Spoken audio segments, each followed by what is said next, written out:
সুপ্রিয় দর্শক শ্রোতা মণ্ডলী, আমাদের যে প্রামাণ্য অনুষ্ঠান একালের বিয়ে এবং সেকালের বিয়ে, সেই অনুষ্ঠানের আজকে ধারাবাহিক পর্ব শুরু করছে। এই যে আপনারা দেখতে পাচ্ছেন, এই যে তিনজন মুরব্বী পেয়ে গেছি। এই যে সুন্দর করে আমি তাকে, এই যে দেখেন তিনজন মুরব্বী।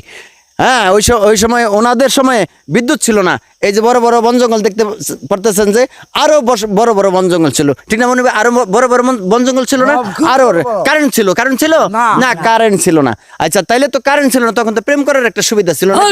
প্রেম করার কথা কেন প্রেম করার তখন সুবিধা ছিল? আপনার প্রেম করে বিয়ে করেন নাই? তো আমি তো জানি যে তখন আপনাদের পছন্দ বিয়ে হইতো নাকি? না না না, আমার পছন্দ না। তাইলে বাবা মা দাদা দাদি থাকতো, তারা কইতো, আমরা চুপ করে বইয়া শুনতাম। ও, তারা যেটা পছন্দ করতো সেটাই। হ্যাঁ, সেইটাই।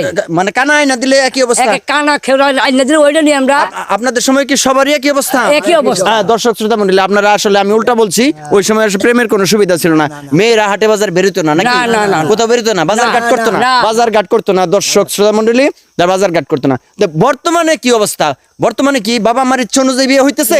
না, তাইলে ছেলে সন্তানের ইচ্ছা মতো হইতাছে, হুমানি গেতাছে আইতাছে, এই অবস্থা নাই নিদান। বাবা মায়ের কোনো কাজ নেই। বাবা মায়ের খালি সিন্নি খাওয়ার।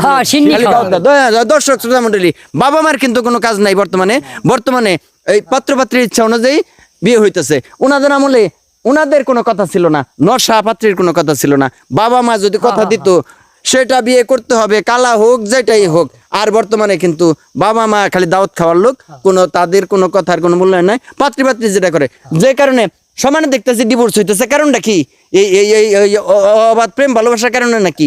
রাস্তাঘাটে দেখা হলে প্রেম হয়ে যাইতেছে। একবার সস্তা, যে মুরব্বি বলে একদম সস্তার কারণে এখন কিন্তু আর বিয়ে টিকতেছে না। এই যে 1 মাস 2 মাস, এক বাচ্চা, ডিভোর্স। যাই হোক, ভালো থাকবেন সবাই। যার যে আমল যেভাবে চলুক, আগের আমল ভালো না, বর্তমানে আমল ভালো। আপনারা চিন্তা করেন, ভাইবা চিন্তা কিন্তু কাজ করবেন। সবাইকে ধন্যবাদ, শুভকামনা, সবার জন্য শুভকামনা।